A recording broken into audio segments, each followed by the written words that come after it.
যারা শরিয়ার বিরুদ্ধে কথা বলেন, যারা শরিয়াকে মানে না বলে দাবি করেন, বিশ্বাস করে বলে দাবি করেন, তাদের সম্পর্কে আমি স্পষ্ট বলতে চাই, বাংলাদেশে শরিয়ার ভিত্তিতে দেশ পরিচালিত হবে, এর কোনো বিকল্প নাই। ওলামায়ে কেরামকে অক্ষতায় প্রমাণ করতে হবে আমরা শরিয়ার আলোকে দেশ পরিচালনা করতে চাই। যারা ভারতের ভয়ে, সাম্রাজ্যবাদের ভয়ে যারা অন্য চিন্তা করেন, তাকে অনুরোধ করব আপনারা কথা হুঁশিয়ার সঙ্গে বলার চেষ্টা করবেন। শরিয়া মানবেন না, আমাদেরকে মৌলবাদী বলবেন, এটা আমরা সহ্য করতে রাজি নই। ওলামায়ে কেরাম হুঙ্কার দেওয়া উচিত, মুসলমানদের অবশ্যই ইসলামের আলোকে দেশ পরিচালনা করতে হবে।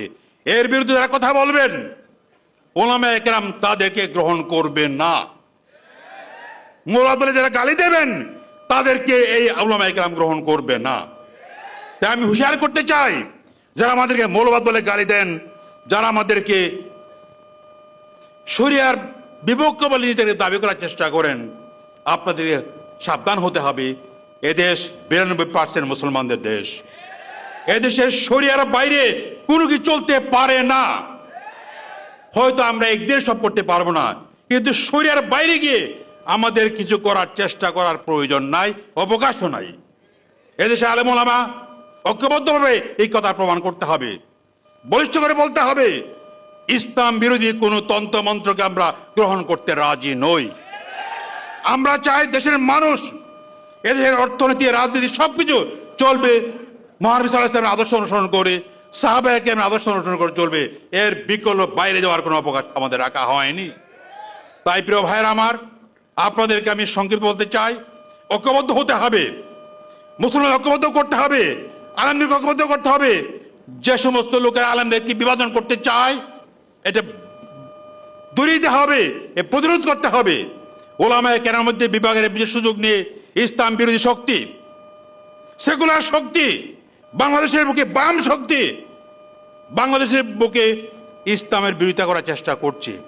আমরা যদি এক হয়ে যাই, বিশ্বাস করুন, যত মাদ্রাসা আছে, যত আলেম ওলামা আছে, যত ওয়াইজিন আছে, সবাই যদি এক হয়ে যায়, তাহলে এই দেশের বুকে কোনো শক্তি ওলামায়ে কেরামের আদর্শের বিরুদ্ধে রুখে দেওয়ার শক্তি নাই, তাক দাঁড়াতে পারবেন ইনশাআল্লাহ। শর্ত হচ্ছে আমাদের ঐক্যবদ্ধ হতে হবে, সমস্ত একমত হয়ে ঐক্যবদ্ধ হয়ে আজকে দাঁড়াতে হবে, রুখে দাঁড়াতে হবে। তাহলে সেকুলার শক্তি, মৌলবাদ বিরোধী শক্তি অথবা শরিয়া বিরোধী শক্তি দমে যাবে, দুর্বল হয়ে যাবে। এটা আমাদের করতে হবে, এর কোনো বিকল্প নাই। মুসলমান সাথে নিয়ে অন্যায়ের বিরুদ্ধে, জুলুমের বিরুদ্ধে, ফেসিবাদের বিরুদ্ধে সংগ্রাম করার তার চেষ্টা করেছিলেন। তাদের জীবদ্দশায় সে কাজটা সম্পাদন করেছিলেন। আজকে আমরা যারা আছি, তারা এদেরকে ভালোবাসি, তাদের কাজ হবে উম্মত ঐক্যবদ্ধ করা। বিশেষ করে আজকের বাংলাদেশের ওলামায়ে কেরামকে ঐক্যবদ্ধ করতে হবে। আজকে বাংলাদেশের ওলামায়ে কেরামের সংখ্যা নেহাত কম নয়, কয়েক লক্ষ আলেম ওলামা বাস করছে এখানে। ওলামায়ে ঐক্যবদ্ধ হয়ে যে আওয়াজ তুলে এদেশে ইসলাম শরিয়াকে কায়েম করা সম্ভব। ঐক্যের পথে বিভাজন তৈরি করে এদের বিরুদ্ধে বলিষ্ঠভাবে রুখে দাঁড়াতে হবে। অনৈক্যের স্থান ইসলামে নাই, অনৈক্যের সুযোগ ইসলামে নাই। মুসলমানদের কি করা হচ্ছে আপনারা জানেন। আমরা সবাই চেষ্টা করছি এদের পক্ষে কথা বলার জন্য, যারা তাদের ব্যাপারে কথা স্পষ্ট করে বলতে রাজি নয়, তাদেরকে ওলামায়ে কেরাম গ্রহণ করতে পারে না। আমাদেরকে মনে রাখতে হবে, ঐক্যের কোনো বিকল্প নাই। আপনার দুইটা কথা বলে শেষ করব। 1949 সালে আপনারা জানেন, পাঠান আমলে শুরুতে তখনও কিন্তু আদর্শ প্রস্তাব হয়েছে, সাধারণত করা হয় নাই। তখন সেকুলার পন্থীরা, বুদ্ধিজীবীরা বলল, কোন ইসলাম মানব?